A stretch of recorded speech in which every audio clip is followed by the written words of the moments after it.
이번 문제에 대해서 정말 진정으로 책임지고 나서는 사람들을 별로 우린 찾아볼 수가 없어요. 더 큰 문제는 회장과 감독을 이렇게 물러났는데 그 회장과 더불어서 이 사단을 일으켰던 수많은 그 정몽규의 사람들은 책임을 지기는커녕 내가 다음에 또 하겠어 이렇게 돌아다니고 있습니다. 눈치도 안 봅니다. 감독을 그렇게 선임해도 눈치 보지 않아요. 수많은 사람들이 그렇게 해도 귀를 기울이지 않습니다. 국회가 나서도 눈치 보지 않아요. 법원이 나서도 판결해도 눈치를 보지 않아요. 일단 정몽규 회장 어떤 인물인지 양력부터 좀 짚어볼까요? 네, 정몽규 회장 1962년 서울 태생이고요. 현대그룹 정주영 회장의 넷째 동생인 정세영 전 현대자동차 회장의 장남이자 외아들입니다. 경복고, 청운중, 용산고를 거쳐서 고려대 경영학과에 진학을 하는데 그리고 1988년 현대자동차에 입사를 하는데 초고속 승진을 거쳐서 입사한 지 무려 8년 만인 1996년에 34살의 나이로 현대자동차 회장이 됩니다. 이 전 세계 완성차 업계에서 최연소 회장이라는 타이틀이 있었다고 해요. 뭐 현대자동차 관련해서는 뭐 이후에 좀 더 자세히 설명드릴 텐데 하여간 근데 정주영 회장이 선대 회장이 다시 이제 부회장으로 주저앉혀요. 그리고 나서 현대자동차를 떠나서 현대산업개발을 물려받게 됩니다. 자, 우리가 지금 현대자동차 얘기도 하고 그랬었는데요. 그럼 기업인 정몽규에 대한 평가는 어떻습니까? 그러니까 일단 왜 정주영 선대 회장이 정몽규 회장을 현대자동차 회장에서 부회장으로 주저앉혔을까? 여기에서 좀 출발을 해야 될 것 같은데요. 그러니까 일단 정몽규 회장의 아버지, 아까 말씀드렸던 정주영 회장의 넷째 동생 정세영 전 회장이 아들한테 현대자동차를 물려주기 위해서 되게 무리수를 많이 뒀어요. 본인이 읽었다고 생각을 하니까요. 정세영 그렇죠. 회장은. 예. 그래서 아까 이제 말씀드렸듯이 34살의 나이에 회장직을 덜컥 맡긴 것도 좀 그렇고요. 그리고 정주영 회장 라인이던 임원들을 대거 숙청하는 등 현대자동차를 완전히 장악하려고 시도를 합니다. 그리고 오히려 회사가 몸집이 너무 커지면 본인이 현대자동차를 경영하는데 경영권 유지에 좀 방해가 될까봐 기아자동차 인수에도 이렇게 소극적으로 임하고요. 이 정세영 회장이 현대자동차의 애착이 이제 굉장히 컸다고 해요. 말씀하신 것처럼 본인이 이제 키웠고 별명이 이제 포니정이었으니까 포니가 처음으로 뭐 산길을 올라갔을 때를 회고하면서 나중에 경영 일선에서 물러난 뒤에도 되게 엄청 좋아하는 그때를 회고하면 엄청 어린아이처럼 좋아하는 그런 모습을 보였다고 하고요. 그래서 그런지 그러니까 정몽구 회장에게만큼은 또 유독 넘기기 싫어했다고 해요. 하지만 이 형님이 굉장히 서슬이 퍼렇고 영이 서 있었기 때문에 정주영 회장이 뜻을 거스르지 못하고 결국 조카인 정몽구 회장에게 경영권을 넘깁니다. 돌아보면 정주영 회장이 큰일 하신 거네요. 그렇죠. 근데 이때 현대차를 떠나면서 막 입을 틀어막고 우는 모습이 또 사진에 있더라고요. 그러니까 그런 걸 보면 정말 통한스럽게 이제 넘긴 것이 아닌가 싶지만 방금 말씀하신 것처럼 이게 그러면 과연 그때 현대자동차를 계속 정세영, 정몽규 부자가 이렇게 대를 이어서 경영권을 넘겨받았다면 어떻게 됐을까라는 지금의 거는 현대자동차는 없지 않았을까? 없을 것이고 그리고 이제 현대산업개발로 이제 미루어 짐작을 할 수가 있는데 이게 어떻게 보면 이제 맞바꾼 거잖아요. 정몽구 회장의 현대산업개발 지분과 또 정세영, 정몽규 부자의 현대자동차 지분을 이제 바꾸면서 이 정세영, 정몽규 부자가 현대산업개발 맡게 된 거고 정몽규 회장이 이제 현산을 이제 계속 경영을 하게 되는데 이게 뭐 맞바꾼 게 이제 되게 신의 한 수가 아니었냐라는 말들 지금 굉장히 많고요. 그러니까 현대자동차 지금 너무 중요한 글로벌 기업인데 그리고 저 최근에 뭐 젠슨왕 뭐 이제 방한하고 했을 때 뭐 또 정의선 회장 같이 뭐 만나러 가고 했는데 뭐 이런 경영 히스토리를 보면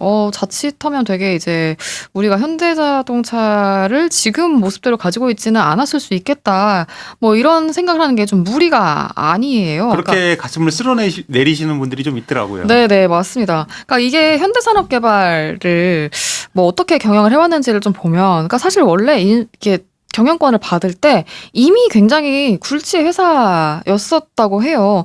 당시로서는 이제 국내 최대의 건설사였고, 그 물려받고 나서 초기에는 그래도 그 경영이 괜찮았대요. 왜냐하면 정주영 선대회장이 닦아놓은 게 있으니까. 알짜배기 부동산을 다 이미 매입을 해놓은 게 있고 거기 그냥 착착 개발하기만 하면 사실 수익이 떨어지니까 그런데 점점 이제 건설사 도급 순위가 좀 하락을 하고요. 이거를 개선을 하지 못했고 그리고 해외 진출을 안 했다라는 점. 그러니까 사실 국내 건설사들이 해외 어떤 뭐 그런 굉장히 대형 인프라 사업들을 열심히 수주하면서 여러 가지 몸집을 키워나가는 그렇죠. 몸집도 키우고 또 그런 사업 어떤 뭐 사업성 경험이나 이제 이런 부분도 많이 축적을 하던 것과 굉장히 좀 대비가 되고요. 무엇보다 2006년에 뜬금없이 영창악기를 인수를 해요. 우리 어렸을 때 영창 피아노 이렇게 예, 나왔었죠. 영창 피아노 다들 이제 아실 텐데, 근데 건설사가 왜 악기 회사를 사냐? 당연히 이제 의구심이 있었겠죠. 그때 현산 측의 설명이 정몽규 회장이 한때 현대차를 경영하며 쌓은 세계 시장 개척 노하우를 바탕으로 이제 영창악기를 글로벌 기업으로 키운다. 이게 약간 좀 말만 변죽만 좀 요란한 느낌인데, 하여간 인수 때부터 이미 피아노 시장이 뭐 그렇게 성장할 만한 사업이냐라는 분석이 있었지만 그걸 부정하면서 사업을 밀어붙였고요.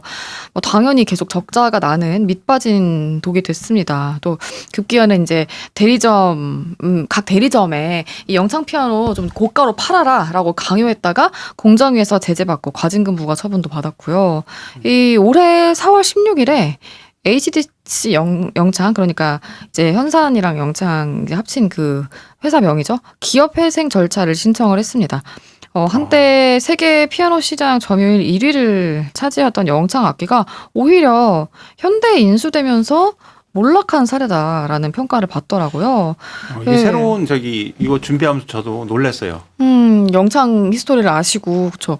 그리고 또 2019년에는 아시아나 항공 인수전에도 뛰어드는데, 사실 뭐 악기보다는 뭐 조금 연관성이 있다고 생각할 수는 있지만 어쨌든 건설사와는 그렇게 사업 연관성이 없고 이미 그때 아시아나 항공 부채가 상당한 수준이었는데 뭐 인수를 감당을 하겠다고 했을까? 그러니까 일단 뭐 우선 인수 협상자로 뭐 이렇게 선정까지는 됐지만 결국 인수 포기를 선언하면서 이것도 이제 계약금 쪽으로 있었던 2,500억 원을 날려요. 근데 이제 왜 아시아나항공을 인수하려고 했을까? 그때 이제 뭐 이제 경영의 분석으로는 뭐 아버지 정세영 회장이 현대차를 떠난 데 대한 어떤 좀 뭐 한풀이성이다 뭐 이런 분석도 있더라고요. 뭐 그리고 이제 아시아나항공 인수 우선 협상자로 선정이 됐을 때 모빌리티 기업으로 뭐 도약하겠다라는 말을 한 것도 좀 뭔가 현대차를 염두에 두고 한 것이 본인은 큰 꿈을 아니었냐. 그렸구나. 네, 라는 분석이 있고, 그리고 무엇보다 이제 2022년 1월에 광주 화정 아이파크 붕괴 사고가 저도 그게 제일 있었죠. 인상에 남아 있어요. 예, 그때 책임을 지고 현대산업개발 회장직에서는 사퇴를 했지만 여전히 HDC 그룹 회장 자리는 유지를 하고 있습니다. 자, 정몽규 회장이 기업인으로서 어떤 기업인이었나 얘기를 이제 들어봤는데요. 얼핏 들어도 좀 좋은 평가를 내리기에는 좀 무리가 있지 않나 이런 생각이 듭니다. 근데 오늘 핵심은 여하튼 정몽규 축구협 회장이니까요. 이 부분을 좀 살펴보겠습니다. 그래서 자, 축구 행정가로서 행보를 보이기 시작한 건 언제부터입니까? 그 IMF 시절로 거슬러 올라가야 될 것 같은데요. 그때 당시에 그 김우중 회장이 이끌던 대우그룹이 굉장히 어려웠었잖아요. 그러면서 이제 자구책으로 이제 그 가지고 있었던 대우 로얄즈 이 구단도 이제 시장에 내놓게 되는데요. 그때 이제 거액을 베팅을 해서 CJ 이런 그룹들을 물리치고 부산 아이콘스로 이제 개명을 그게 해서 그런 과정이었구나. 네. 그렇게 해서 이제 구단을 가지게 되죠. 지금 부산 아이파크라고 불리는 팀인데요. 근데 문제는 정 회장이 그때부터도 참 이 지갑을 여는데 인색하다 그런 평가가 많았거든요. 그래서 그 스타급 선수들을 영입을 하지 못했고 감독 같은 경우에도 정말 실력으로 인정받는 그런 사람들을 영입하기보다는 네임드 그러니까 클린스만 같이 이름값 있는 사람들을 좋아해요. 그래서 외국 감독이라고 하면 그냥 무작정 들여와가지고 했는데 그렇게 주먹구구식으로 운영을 하고 선수단 보강에 안 하다 보니까 그 부산 아이파크가 그 예전에는 이제 김주성 선수 알죠? 김주성 선수라든지 안정환 선수 같은 그런 안정환 선수 원래 대우에 있었을 거예요. 처음에. 예, 그런 불세출의 선수들을 가지고 있었던 명문 구단이었는데 어느 순간부터 이제 정 회장이 인수한 다음부터 2부에 내려와서 이제 1부에 올라올 줄 모르는 팀이 된 거예요. 그래서 최근에 이제 수원 삼성, 뭐 전남 드래곤즈 이렇게 2부 내려간 팀들이랑 엮어서 부산 아이파크 언제 일부러 올라올지 모른다. 그러면서 이제 정 회장의 이런 그 구단주로서의 어떤 그런 능력 이런 것들이 굉장히 저평가를 받았고요. 저는 그 정 회장의 스타일에 대해서 조금 첨언을 하자면은 그거를 발판으로 해서 프로축구 연맹 그리고 그다음에 이제 대한축구협회장까지 맡게 된 건데 그 정 회장의 유일한 업적이라고 하면은 그 이전 회장이죠. 정몽준 회장 시절에 그 군대 문화를 없앴다. 그 뭐 속된 말로 뭐 못 간다.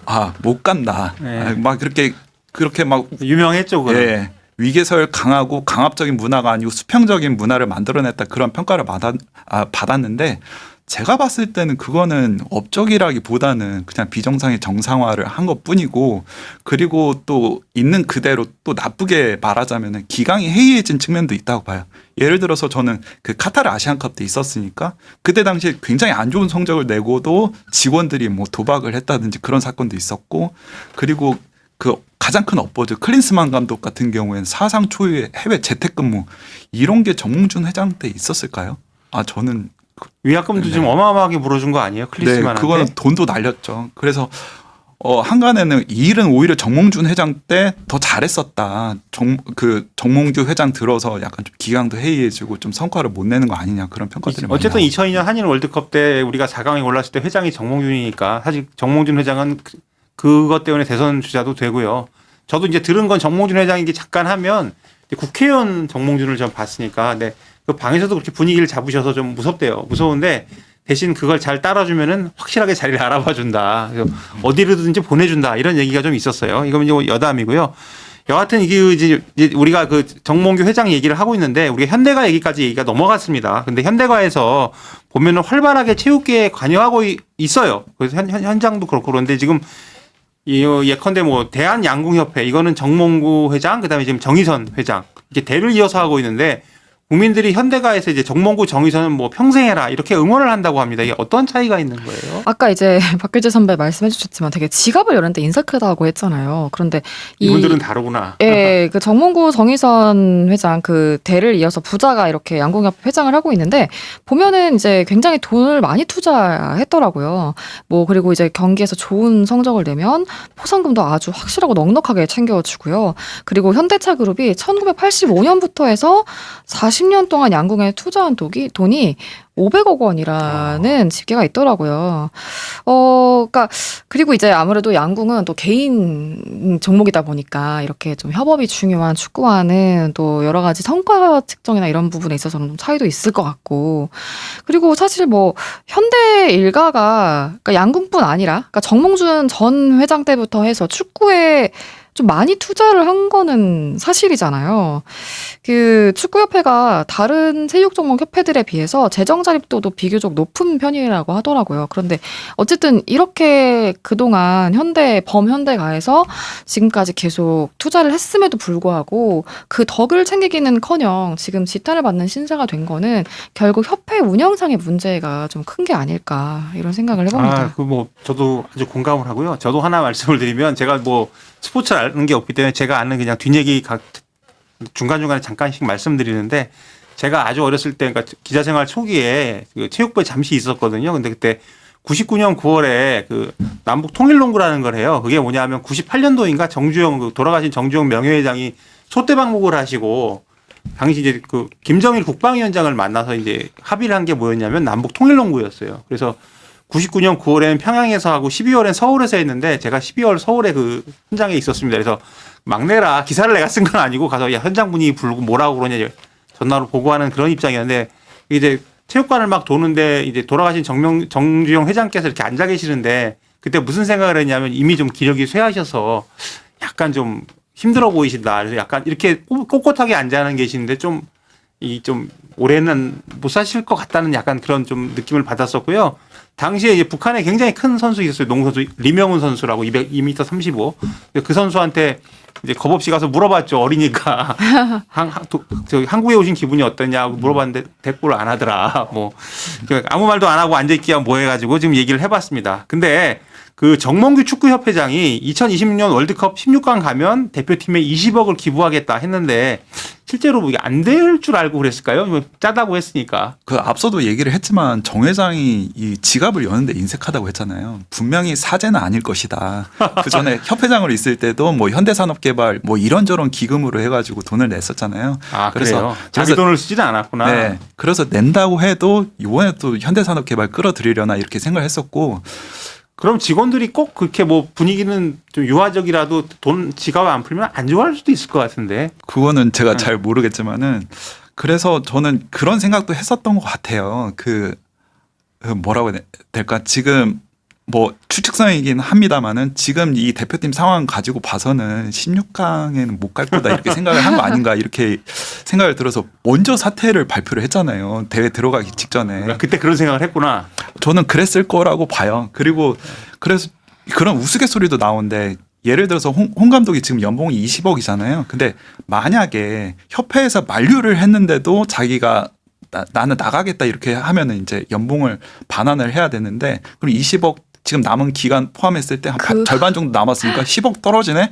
그럼 그 돈으로 생각하고 한 거 아니야? 그런 우스갯소리까지 나올 정도로 뭐 그렇게까지 생각하고 싶지 않지만. 지갑을 여는데 인색하신 분이다. 이런 얘기가 나왔습니다. 한국 대표팀의 오퍼를 받으면 올 수 있을 만한 꽤 능력 있고 가능성 있는 지도자들이 있거든요. 근데 문제는 그 아까 제가 말씀드렸던 축구인 카르텔이 그걸 다 막았다는 거죠. 그러니까 비근한 예로 네.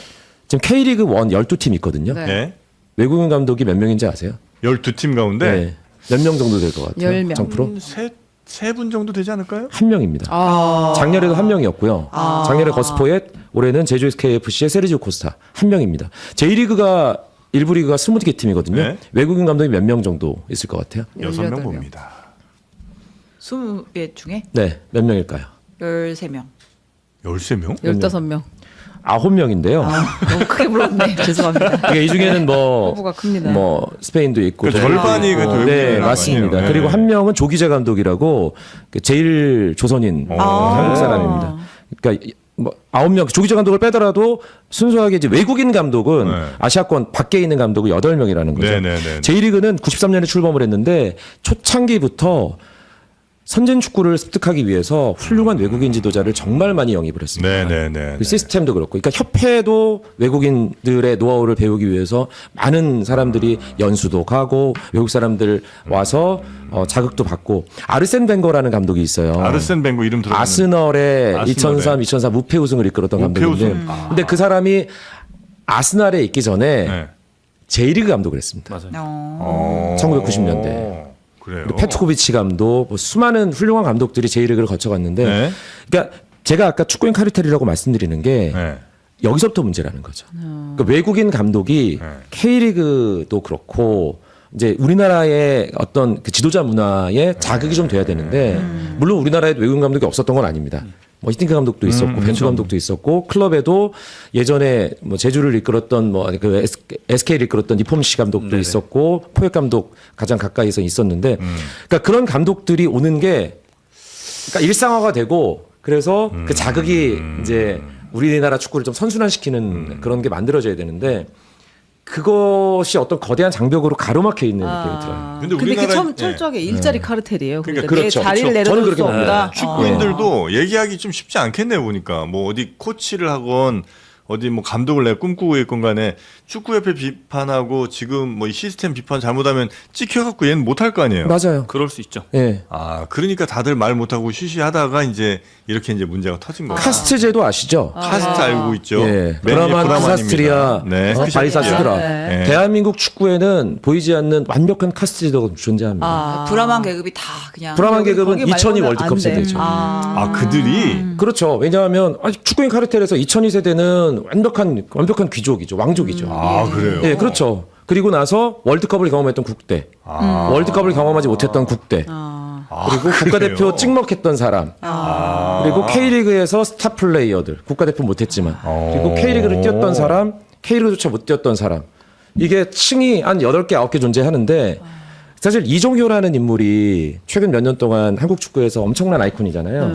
이정효 감독, 정효 지금 수원 감독. 삼성 블루윙즈 감독이고요. 예. 이 이종효 감독조차도 사실은 흑수저는 아니에요. 그렇죠. 동수저 정도 됩니다. 네. 부산이라는 클럽에서 주장으로 200경기를 뛰었기 때문에, 네. 그런데 이종효조차도 자기를 흑수저로 인식할 정도의 철저한 신분제가 있다는 거죠. 아니 뭘 그렇게 잘 하셨지 물론 그때 잘했는데. 네. 이쯤이면 사실 무조건 해외파 감독이라고 다 좋은 건 아니잖아요. 아니죠. 네. 그쵸, 아, 지금은 해외 그쵸. 감독이 좋아요. 그러니까 근데 네. 저도 무조건 뭐 외국 사람 데려와야 잘하는 건 아니지라는 생각을 했었는데 이제 지금 이런 상황이라고 한다면 진짜 일부러라도 국내파는 배제하고 좀 해외파를 기용을 한 몇 번은 좀 더 해야 좀 이런 카르텔들이 좀 깨질 수가 있는 상황까지 왔다 이렇게 그러니까 단순하게 들리네요. 그 국가대표 감독 하나 바꾼다고 되는 건 아니고요. 예, 제가 그렇죠. 말씀드렸듯이 클럽들의 어떤 그것도 그렇고 클럽의 프런트, 그 축구 협회. 그러니까 해외는 지금 축구 잘하는 나라들은 어떤 식으로 운영을 하는지에 대해서 계속 고민하고 들여다봐야죠. 사실 네네네. 유럽까지 갈 것도 없어요.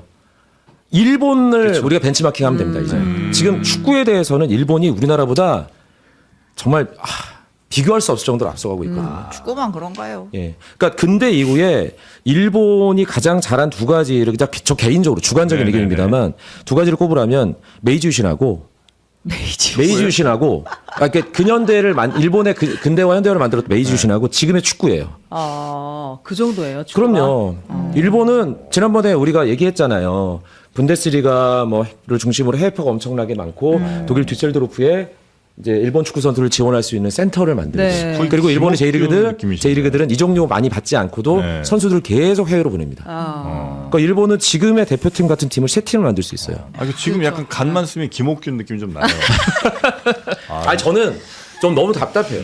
왜냐하면 네. 저도 2002 월드컵 때 정말 행복하게 시절을 보냈는데 한국 축구는 정확하게 2002 월드컵에 머물러 있어요. 맞아요. 여전히. 이게 굉장히 민감한 질문일 수 있는데 어쨌든 이번 경기 치르면서 그 불화설 같은 것들이 좀 있다라는 선수들 사이에 뭐 선수들이든 뭐 감독- 감독과 선수 사이에 그래요? 불화설이 있다 이제 이런 얘기가 좀 있었고 네. 뭐 손흥민 선수가 선발로 기용되지 않은 것도 왜 네. 그럴까 뭐 의문들이 있었잖아요. 근데 이제 뭐 저희 해설진 중에 한 분이 그러니까 늘 선발에 이름을 올렸던 이재성이 왜 그날 선발에 배제됐는지 뒤지고 있는 상황에서도 왜 교체로 들어가지 못했는지에 아하. 대해서 살펴봐야 된다. 좀 얽혀 있는 실타래는 거기서부터 시작이다. 그래요? 이렇게 또 글을 올렸던데 실제로 그런 좀 갈등이 있었던 거예요?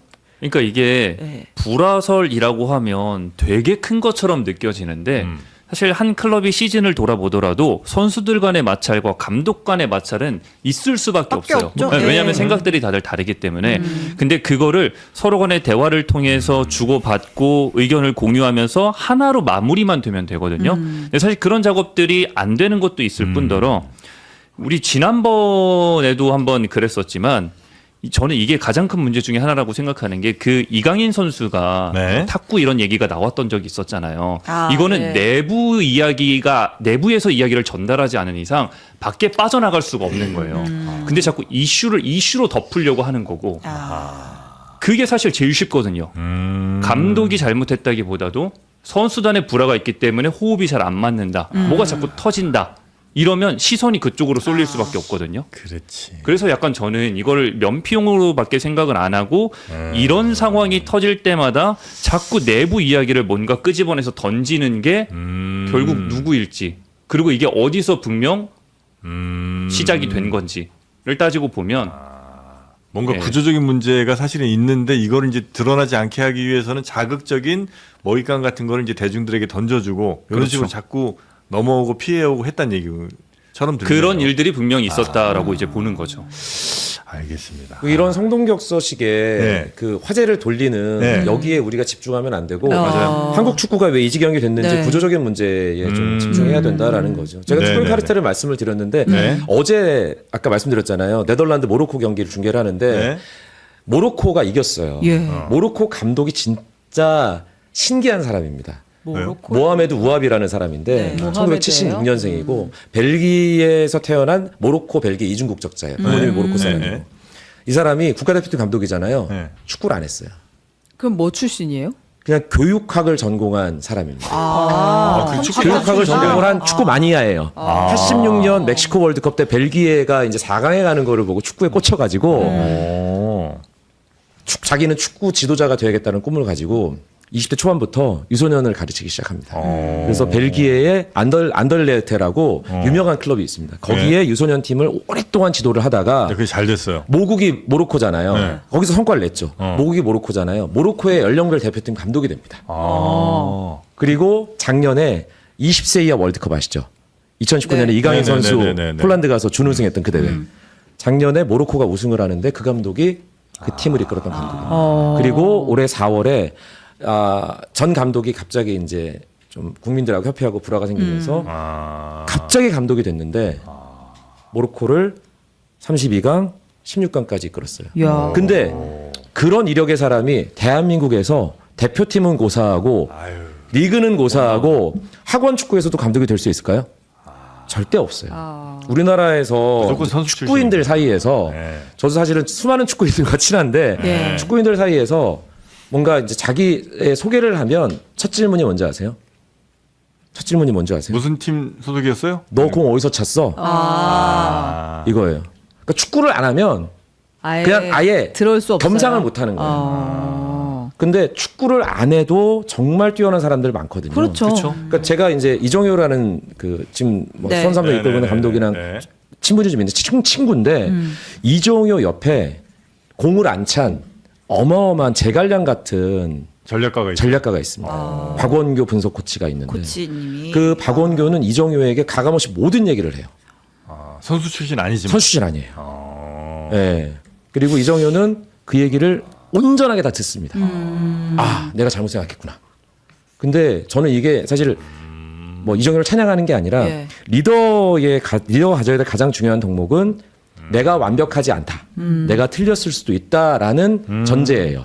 그럼 그래서- 어느 분야나 그렇죠. 네, 근데 자기 확신에 빠져 있는 리더가 일을 그르치는 걸 우리는 너무 많이 보지 않았습니까? 네, 네. 국가적으로도 네. 축구적으로도 네, 네. 여기까지 말씀드릴게요. 축구협회는 뭔가 일을 할 때 뭐 깔끔하게 처리하는 게 없어요. 그러니까 정몽규장도 월드컵의 상황을 지켜보다가 사표를 제출하겠다, 사직을 하겠다라고 했는데 근데 설명이 없어요. 뭐 궁금하잖아요. 궁금하죠. 이야기를 했으니까. 아까 월드컵이 끝났는데 왜 아무도 설명해 주지 않냐고요. 궁금하잖아요. 이임생 이사에 대한 얘기 상당히 많았죠. 근데 지금 만약에 협회는 어떤 이야기도 정리를 안 해주니까 상당히 많은 말들이 자꾸 돌아요. 그러니까 거기에는 그 말을 붙이고 말을 붙여서 막 또 괜한 불필요한 루머도 만들어주고 이런 게 하고 있단 말이죠. 왜 이렇게 정리를 안 하는지 모르겠다. 이 생각이 좀 들고요. 그런 의미로 아까 회장 선거라는 이야기를 했는데 예. 지금 회장 선거는 이런 겁니다. 뭐 어렵게 간선제냐 직선제냐 이런 거 다 빼고 어떤 구조냐면 문제를 만약에 제가 빚었어요. 일을 잘 못했습니다, 회장이. 그럼 어떻게 돼야 됩니까? 다음에 두 번째 임기를 이어가지 못해야 됩니다. 네. 그게 권한만큼의 책임을 지는 우리 사회 리더의 상식이에요. 내가 못했으면 다음에 못해야죠. 근데 지금은 내가 아무리 임기 내에 뭘 못했어도 다음에 또 하겠다고 하면 됩니다. 왜? 체육관 선거니까. 몇 명만 관리할 수 있는 사람들 내가 이렇게 잘해서 그 사람들과 잘 만나서 이야기를 하면 설득시키고 내 편으로 만들면 되는 선거예요. 사실 득표율도 굉장히 압도적으로 나오잖아요. 그러니까 당시에 여론이 정몽규 회장이 4선, 원래 4선도 안 되는 거예요. 규정상. 정관은 대한체육회 정관은 2번까지만 됩니다. 3번 이상을 할 때마다 특별 허가를 얻어야 돼요. 근데 2번의 특별 허가를 얻은 거예요. 그것도 특별위원회 지금 나오고 있지만 뭐 거기가 문제가 있었다는 거잖아요. 이렇게 서로 하려고 관계를 맺어서. 근데 여하튼 그렇게 해가지고 그 뭐 조금의 인원 190명 정도를 해서 하니까 어떤 현상? 그때 당시에 여론이 압도적으로 정몽규 회장이 4선이면 안 된다가 거의 90% 육박을 했습니다. 여론이. 그런데 정몽규 회장이 3명 나왔던 후보에서 무려 86%의 지지를 받습니다. 이 민심과 완벽한 괴리잖아요. 사람들은 물러나라가 90인데 그 190명 안에서의 투표는 86%가 해라, 연임해라가 86%예요. 이 정반대를 어떻게 해석할 거냐. 이거는 지금 이 선거인단이 민심이나 아니면 전체적인 전체 회원의 어떤 의견, 생각들을 대의하지 못하고 있다는 거죠. 그럼 이거 손봐야 되는 거 아닙니까? 왜? 그래야 리더가 자기가 일을 잘하려고 할 거 아닙니까? 일을 못해도 또 뽑아주면 그러니까 지금 협회가 왜 이렇게 일을 못했냐고 물어보시잖아요. 못해도 돼요. 그럼 왜 잘해요? 그러니까 이 문제가 빚어지는 겁니다. 그러니까 회장이 못하면 당신 책임져야 돼라는 구조. 이런 거버넌스의 전체적인 이거를 확고하게 만들지 않으면 네. 계속 이런 사태가 반복될 수밖에 없어서 그걸 바꾸자고 하는 건데 그랬더니 그 사과문에 그렇게 쓰잖아요. 우리 그대로 할 거야. 무섭지 않습니까? 그런 생각이. 예. 방금도 그 축협의 사과문에 담긴 우리 건드리지만 우리 뜻대로 할 거야라는 비판을 방금 지적을 해주셨는데 그 입장문 보니까 차기 회장 선거가 피파 그리고 대한체육회 정관과 충돌하지 않게 진행을 하겠다라고 밝혔거든요. 이게 막 직관적으로 와닿는 문장이 아니어서 좀 해석을 해주시겠습니까? 사실 일단 문맥을 좀 봐야 될 것 같습니다. 형식적으로는 너무 당연한 말이죠. 피파라든가 혹은 자체적인 그런 정관, 대한체육회 그런 정관들 충돌하지 않게 준수해서 진행을 하겠다라는 말이 형식적으로 봤을 때는 너무 당연한 말인데 이제 이 이야기가 언제 나왔는지 왜 이 시점에 나왔는지가 가장 중요한 것 같습니다. 결국 이 상황 등을 종합해 보면은 지금 대한체육회나 혹은 축구협회 정관을 보면은 회장이 사임을 하게 되면 60일 이내에 후 선임을 하게 돼 있습니다. 네. 근데 이 규정대로 가겠다는 거죠. 하지만 지금 여론이나 혹은 흐름을 봤을 때는 이 축구협회 회장 선거 자체에 대해서 그 제도 자체에 대해서 문제를 삼고 있고 여기에 대해서 간선이 아니라 직선을 해야 된다라는 그런 움직임, 그런 목소리가 크게 나오고 있는 상황입니다. 그런 상황에서 이렇게 정관에 위배되지 않겠다라는 것을 강조한다는 것은 결국에는 우리는 60일 이내에 정해진 대로 절차를 진행하겠다. 따라서 이 구조 자체를 바뀌는데 시간이 많이 소요가 될 것 같은데 그 전에 우리는 규정대로 처리를 하겠다라고 사실 기존의 그런 축협의 의사를 그대로 한번 보여주는 그런 내용이 아닌가라는 생각이 듭니다. 거기다가 피파까지 이제 이야기를 한다라는 것은 결국에는 우리 축구협회 외부에서 그렇게 관여하고 영향력을 행사할 경우에는 피파 측의 그런 제재를 받을 수가 있기 때문에 이런 점을 고려해서라도 우리는 내부적으로 처리를 하겠다. 아무래도 이렇게밖에는 해석이 되지 않는 그런 입장이 아닐까 이렇게 생각이 됩니다. 조금 덧붙이자면 이게 얼마나 무섭고 놀라운 이야기냐면 그 60일 이내 지금 방식으로 하잖아요. 예. 그럼 지금 이제 제가 루머로 돌아다니는 이름을 얘기할 수는 없어요. 근데 정몽규 회장과 같이 일했던 지금 사람들이 있습니다. 실제 그 사람들이 손을 들고 있어요. 내가 하겠다고. 이어서 하겠다. 네. 예. 근데 왜 그 사람들은 우리가 보면 말도 안 된다고 생각하잖아요. 아니 책임을 져야 되는데 예전으로 따지면 주군이 몰락하면 사실 주군의 밑에 있던 사람 순장하는 겁니다. 근데 순장을커녕 지금 손들고 제가 또 주군하겠다는 거거든요. 이게 왜 이런 비상적이 왜 가능하냐면 그래도 되니까. 지금 선거제도에선 돼요. 그러니까 지금 선거로 하겠다는 겁니다. 또 하나 피파를 얘기했는데 우리가 지금 이거 좀 짚어야 되는데 자꾸 피파를 완전한 무슨 자기들만의 방패를 쓰고 있는 거 아닙니까? 뭐만 있으면 피파 뒤에 숨어요. 예. 피파는 청권이 아닙니다. 피파는 좀 잘못하면 그래도 피파니까 다 놔둬요? 그러지 않아요. 유럽에서도 미국에서도 축구협회나 피파나 우에파 유럽축구연맹이 잘못하면 검찰 수사도 하고 다 합니다. 왜? 그들도 우리 사회에서 우리 사회 일원 아닙니까? 일원인데 어떤 반사회적 범죄를 저지른다든지 뭘 하면 당연히 수사하는 겁니다. 예. 하지 말라는 건 뭐냐면 직접적으로 들어가서 인사권을 휘두른다든지 직접 들어가서 돈의 문제를 움직이면 그 문제가 되지만 아니 법과 제도를 따져보고 국민의 여론을 물어보겠다는데 그게 왜 문제가 됩니까? 지금 그건 독일도 하고 있어요. 독일도 얼마 전에 문제가 생겨서. 그러니까 이거는 잘 모르는 사람들 여론을 호도하는 겁니다.